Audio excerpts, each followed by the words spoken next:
Everyone to our third webinar in the Leadership Lens Series 2, 2026. I will just give it another minute, so we've got a few people signed up. We'll just wait for them to join us. And then we'll get started. But I hope everyone is having a lovely day today.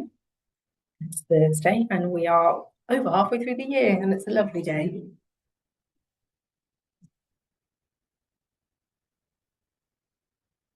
Right. Well, why don't we get started? And I'm sure everyone will join us that's able to join us. But as I said, very welcome to our third webinar, all about the cost of avoiding conflict, because avoiding those difficult conversations can create more tension and can erode performance, trust, and decision quality. And for those of you that joined our last session on the illusion of alignment last month, you'll hopefully remember that I left everyone with a final question, which was all about kind of what's that conversation that you need to have. So I thought we'd start where we finished. And I've thought a lot about that particular question since we finished our last session, because in many ways it really kind of links quite nicely into what we're going to talk about today. And one of the things that I've learned when working with leadership teams over the years is that conflict isn't usually the biggest problem itself. In fact, we want healthy conflict. We want people to challenge ideas. We want to offer different perspectives. We want to have those honest conversations. And that's what high-performing teams do. But the problem, therefore, isn't conflict itself. If it's healthy conflict, it's all right. But when it's unhealthy, that's when the problems start to happen. That's when the tension starts to happen. And that's when we often tend to avoid it. And when concerns aren't addressed early, they rarely stay contained. They do spread. Assumptions grow, frustration builds, trust starts to erode. And before long, something that was originally quite a small issue can become something much bigger than it ever needed to be. And we often know the conversation that we need to have, which is why I wanted to start here with this particular question. The challenge can often be finding the confidence, the time, and the way to have that conversation that you need. So over the next 30-ish minutes today, my goal isn't to turn you into an expert in having a difficult conversation. It's much simpler than that. And what I'd like you to leave today with is that one conversation that you know you need to have, or you've been thinking about having, but you may have been putting off a little bit, potentially even avoiding.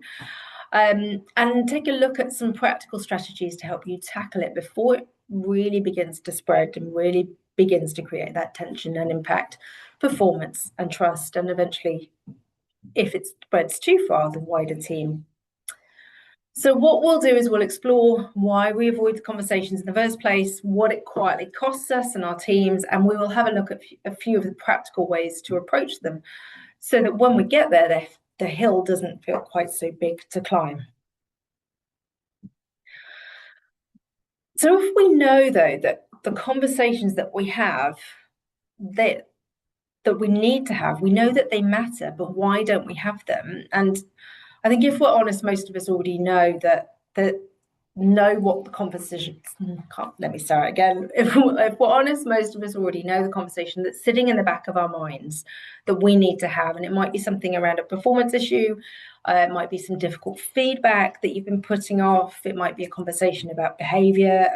It could be a colleague that you've been avoiding because you know it's probably going to be an uncomfortable conversation, and so that's usually not the surprise. And if you can think about whether or not you have a question, do you have one that is kind of there, and think about what that looks like for you. And then I'd be really interested in understanding what's actually getting in the way of that. And I'd love to get a sense from everyone joining us today, what is getting in the way for you? What's stopping you having difficult conversations? So we've just launched a poll, and I'd love to get a sense from you, kind of what resonates with you here. There's no right or wrong answers, just choose the option that often feels most true for you when you are thinking about having a difficult conversation or trying to tackle conflict.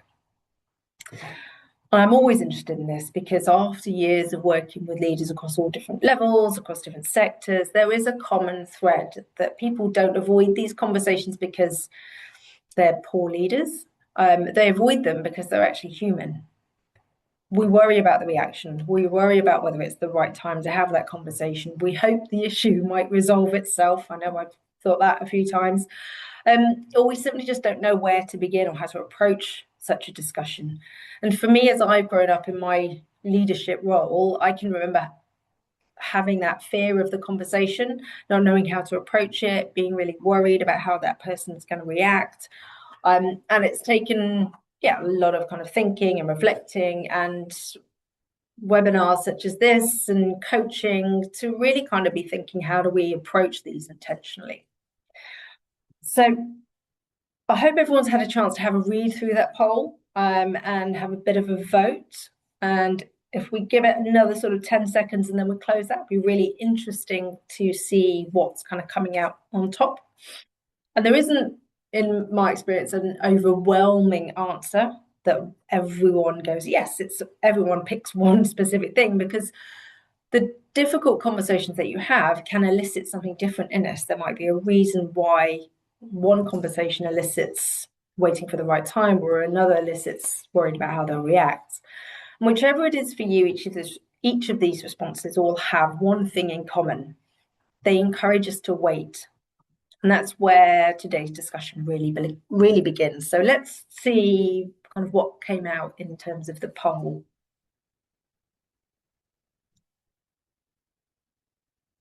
I'm just going to bring that up. Can't see the results right now. Oh, all right. Okay. So the results for some reason are not coming up sharing, but I have been reliably informed that the top one is, I'm worried about how they react. And I do talk to leaders about this as well. And we'll come to that when we look at some of those practical strategies. But thank you everyone for voting. And I think starting today's discussion there really helps, because one of the things that I've noticed in myself and with leaders as well working through this is that when you're avoiding that conflict, when you're avoiding that difficult conversation, it almost always starts with the story that we tell ourselves. Oh, I think it's popped up now. That's great. It's just taken a little bit of time to buffer, but it is like, I'm worried about how they'll react. So it is that story that we tell ourselves. So one thing that is always consistent, though, is that none of us, as I've said, none of us avoid these conversations because we don't care. We often avoid them because it can feel like that safer option.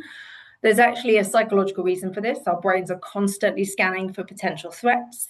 The interesting thing is that the brain doesn't actually distinguish particularly well between physical threats and social threats. So when we anticipate a difficult conversation, when we anticipate that conflict, our brain can interpret it as something to protect us from, even though we're sitting safely in an office rather than facing any real danger.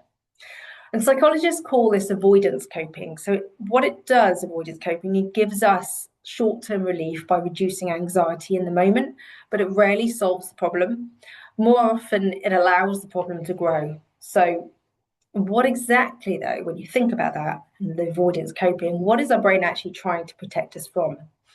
And there's a few different things, and it's linked into that poll, which is why I asked you that question. There's relationships, there's energy, there's time, there's comfort, there's the status quo. There's lots of different things that our brain wants to protect us from. But if we just take these for the moment, when it comes to that relationship piece, we don't want to upset someone. We don't want to damage that trust. So we want to protect what we've got with someone else. We want to protect our energy. We're all really, really busy all the time. And one more difficult conversation can feel quite draining. And you can think, actually, that's going to take up a lot of time as well. So what our brain tries to protect that energy. And that links into protecting our time. So we tell ourselves, I'll deal with it later. There'll be a better time to deal with it. And so we put it to one side. It also protects our comfort, because if we're really honest about it, when you have those conversations, it is uncomfortable, and uncomfortableness is discomfort, and we don't like that as human beings. And then last but not least, our brain is looking to help protect the status quo for us, because doing nothing can often feel safer than risking the change that having that conversation can sometimes elicit. And some of this might sound familiar, especially if you're thinking about the poll results? And it's really interesting because the Harvard psychologist Susan David talks about something she calls emotional agility, and she describes emotional agility as our ability to experience discomfort without actually allowing that discomfort to dictate our behavior. And that's what happens with conflict. So when we avoid having these difficult conversations, it's not that lack of courage, it's that our brain is trying to protect us. And as I mentioned already, I have been guilty of this myself. I think earlier in my career, I sometimes leave conversations longer than I should have. I would tell myself I'll do it later, or someone else is probably a better place to have this conversation, or I really don't know how to approach this. And occasionally those things were true. But if I'm really honest and kind of a lot of kind of self-reflection and thinking about how to approach those conversations, what really held me back actually were the stories that I told myself, the assumptions that I made. And the longer I left it, the harder it felt. But it's not something that just disappears. It takes conscious effort to step into these conversations. And I still have to catch myself from time to time to stop myself slipping into that avoidance trap. Because that avoidance, as you may have guessed from everything I've said already, it doesn't remove the discomfort, it just delays it. And if you delay that, you delay having those conversations, it can have bigger, longer term consequences, not just for you, but also for the other person and also the team. So if we think about it, avoidance is a very human response because we're trying to protect ourselves from certain scenarios. So the challenge really for us as leaders is recognizing when protecting ourselves in the short term and using that avoidance coping is creating a much bigger problem in the long term. So what actually happens when we keep putting those conversations off?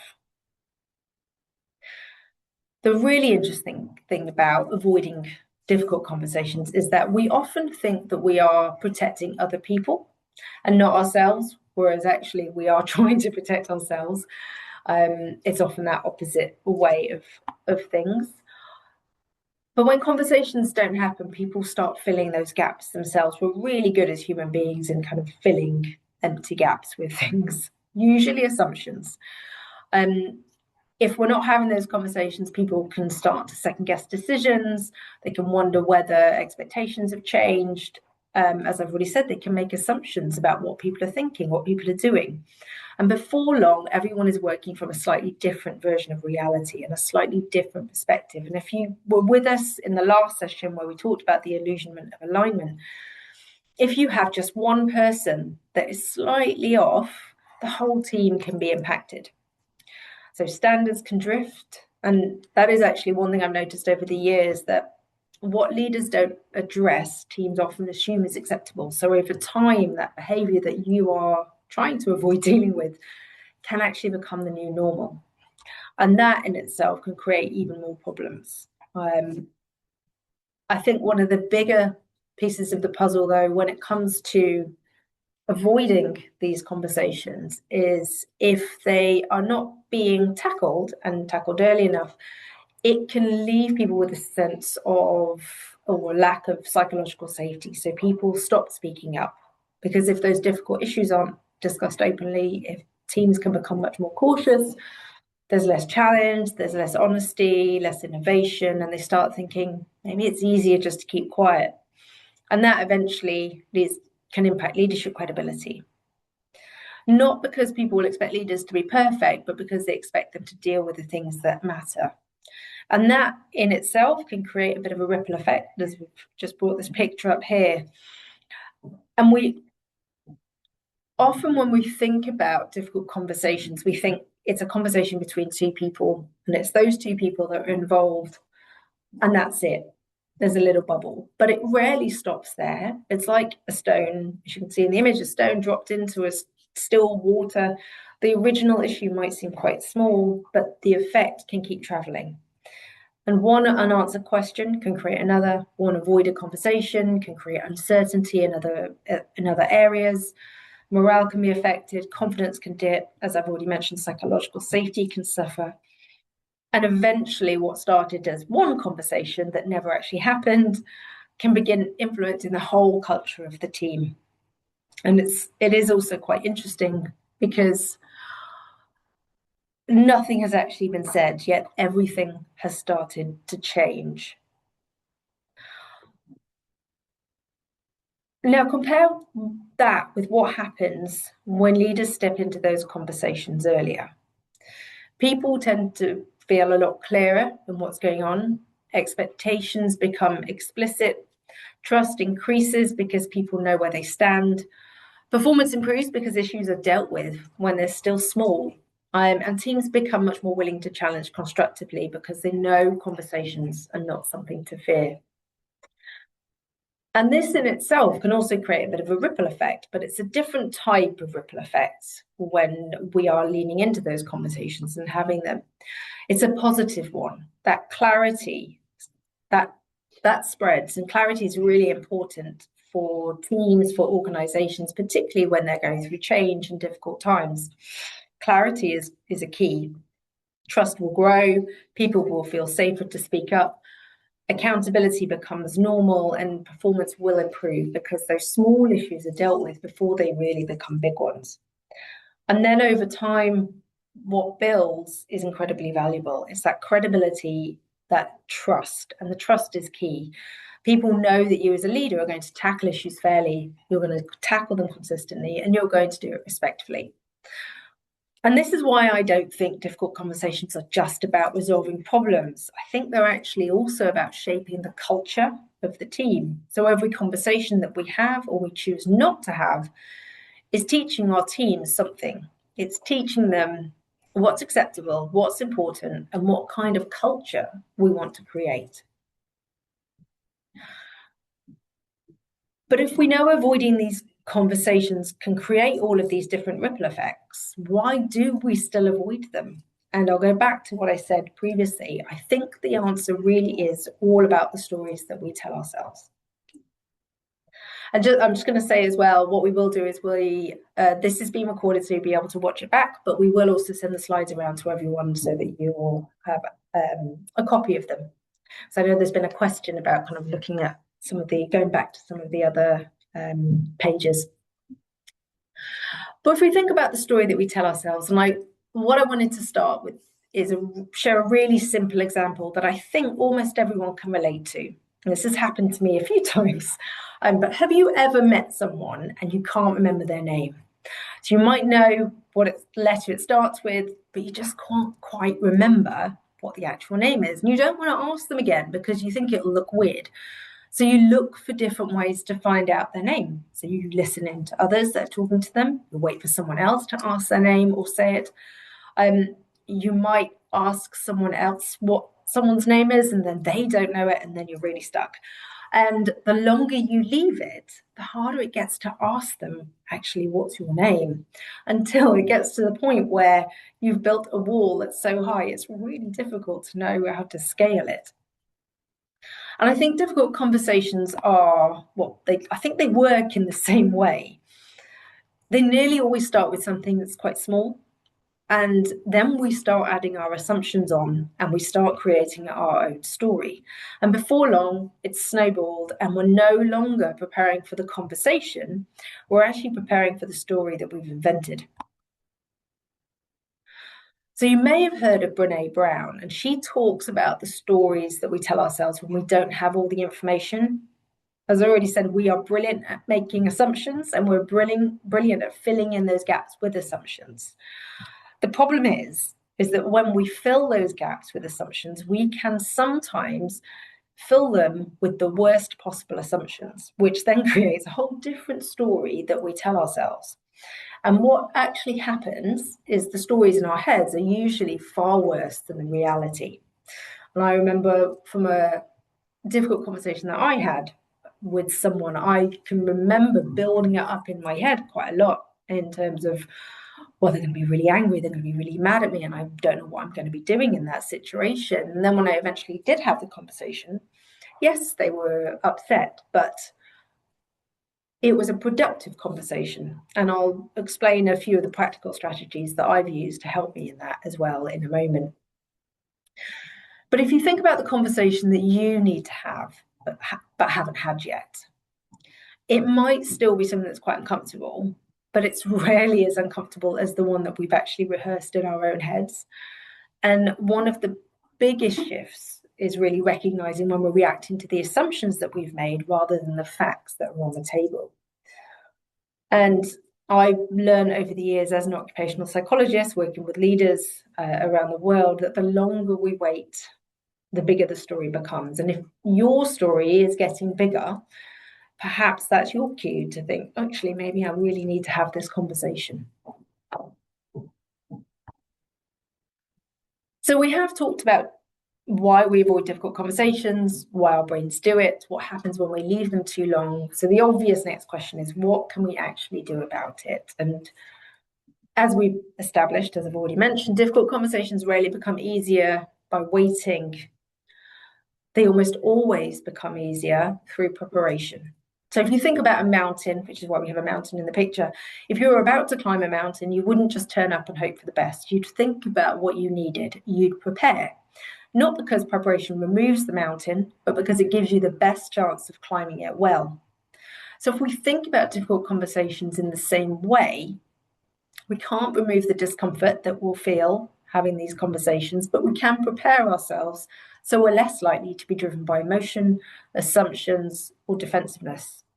And Michael Bungay-Stanier, if you've heard of him, has a phrase that I really like, which is stay curious a little longer.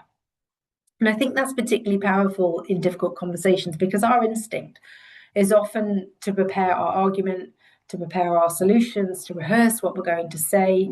We try and anticipate every objection.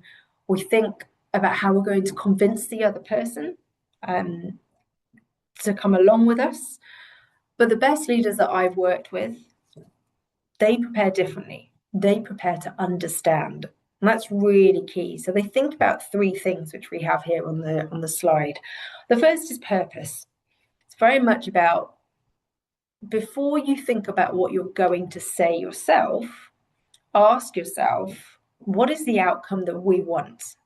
And I use the word we deliberately because if you go into that thinking, I want to prove that I'm right, then the conversation will become a debate. But if the answer that you tell yourself, if you're looking for something to improve together, so very much the we, you start from a completely different place. And in the backpack, when you're climbing the mountain, perspective is really important. So great leaders always ask themselves, what might I be missing from this picture?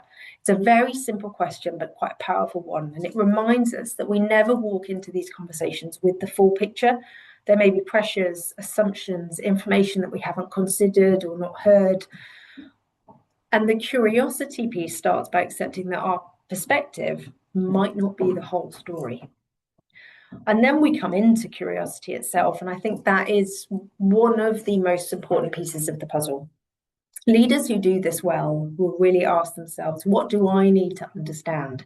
So rather than preparing a speech and what they want to tell people, they prepare questions. Because when we are genuinely curious, conversations become less about defending our position and more about solving the problem together.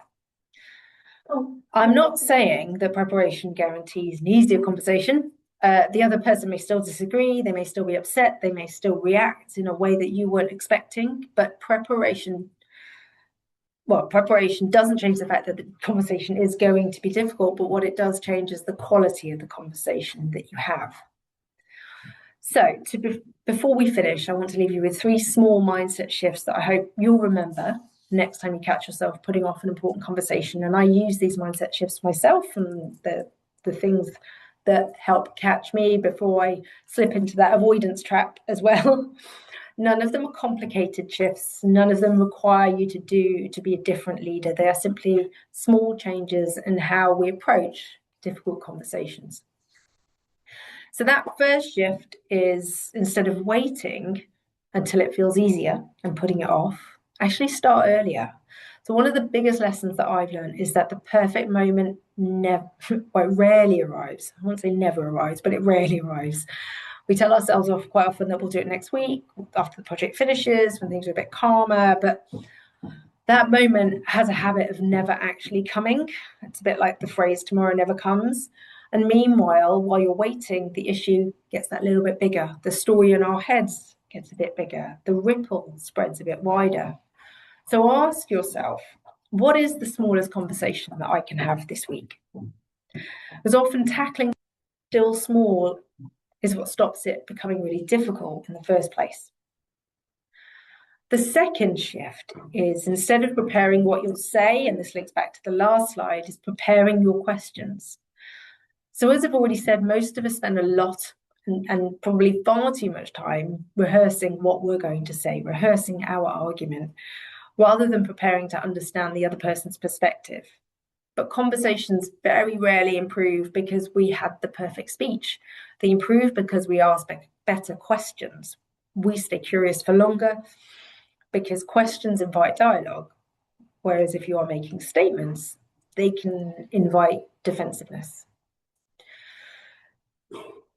So ask yourself, and this goes back to the backpack and what you put into it, that purpose, perspective, curiosity. And my favorite question that I love to use, so you've got all of the questions that you prepared, you're getting into that curiosity, trying to understand that perspective. You've exhausted all of those questions, but my favorite question, again, the kudos to Michael Bungay-Stanier in his Coaching Habits book, is the very simple question, what else? So have all of your questions, and then the last question you ask is what else? Because that can open a whole other perspective, a whole other range of questions for you. And I think it's a really powerful but very simple question. And it's used a lot in coaching too. The third shift, last but not least, is instead of trying to persuade, because we often go in trying to convince people of a different point of view, is try to understand. So recognize that understanding comes before influence, and the goal of a difficult conversation isn't necessarily about agreement. Sometimes it's about creating enough understanding that you can move forward together. Because when people do feel heard, they are much more willing to hear you. And if you take a moment and think back over the 25 minutes that we've had together, you'll notice there's a bit of a common thread that's come through the story that I'm weaving. So we started by talking about avoidance and the ripple effect it creates, and then we looked at the stories that we tell ourselves and how preparation helps us to approach conversations differently. But ultimately, addressing conflict and having those difficult conversations is about becoming more intentional about how we approach them and how we choose to have them. So the final reflections that I always like to leave everyone with at the end of my sessions is to think back to that conversation you have in your mind. The one conversation that you think, actually, I really need to be having this, but I've been putting it off. What's the story that you've been telling yourself? What's been making it hard for you to have? And what is one small step that you could take this week to start that conversation? And these are things just for you to be thinking about and reflecting on. So thank you, everyone. We have a couple of minutes left, maybe just a little bit less, but if there's any immediate questions, do put that in the chat function, and my colleague will let me know if anything's popped up. But while waiting for that, there is one question that I always get when I talk to leaders about difficult conversations. And it links into the poll results about kind of you're worried about how people are going to react. And that question is, well, what if the other person that I'm having that conversation with becomes emotional or defensive? That can really make you feel quite uncomfortable. And I think it's important to remember that if someone does become emotional or defensive, it doesn't necessarily mean that the conversation has gone really badly. Sometimes that emotion tells us that the topic is really matters to them, that they're quite passionate about it, that they are emotionally affected by it. And often our instinct in those situations is to rush in, to justify ourselves, to try to calm things down, and sometimes try and do it too quickly. But instead, if you're faced with that situation, sometimes slowing the conversation down and acknowledging what you're seeing. So for instance, I can see this is frustrating, or I know this is not easy at the moment. Slowing that conversation down can be quite helpful. And stay curious. But also, if emotions are too high in the moment, it's okay to step away. There's nothing wrong with stopping the discussion until emotions have calmed down. Sometimes people need to feel heard before they're ready to then start to problem solve. Sometimes they just need to vent, get it out their system, and then they're ready to talk. But that's where preparation really helps here, because if you've already thought about your purpose and you stayed curious, you're much less likely in those situations when emotions get heightened for you to become defensive yourself. And that's an important part as well, because if you're not displaying those emotions and being defensive, that enables you to stay curious and to stay calm and to help that situation. So I'm conscious of time. Are there any immediate questions? Okay, right. Thank you very much, everyone, for joining us. I think a question just popped in, but I'm just going to bring this slide up because we're going to take a bit of a summer break from the webinars, and the next one, the fourth one in the series, is on the 24th of September at 1 o'clock, which is all about decision making under uncertainty when we don't have enough information, but we still have to make those decisions. It can be quite daunting. The QR code here, if you wanted to scan it now, you can sign up, and we're going to put the link into the chat function as well. But I thought I'd just flash this up because I know some people are going to have to disappear because we are at time. But if you can stay with us for a little bit longer, if you've got any questions, then do. Do you offer more of those training for managers? Yes, that is something that we do, and I can reach out to you after the session, or you can reach out to me as well because my details are on here. But we can talk a little bit more detail to find out exactly what you are looking for. So thank you everyone for joining us. I hope that was helpful. If you've got any other questions, please do get in touch and have a lovely rest of the day.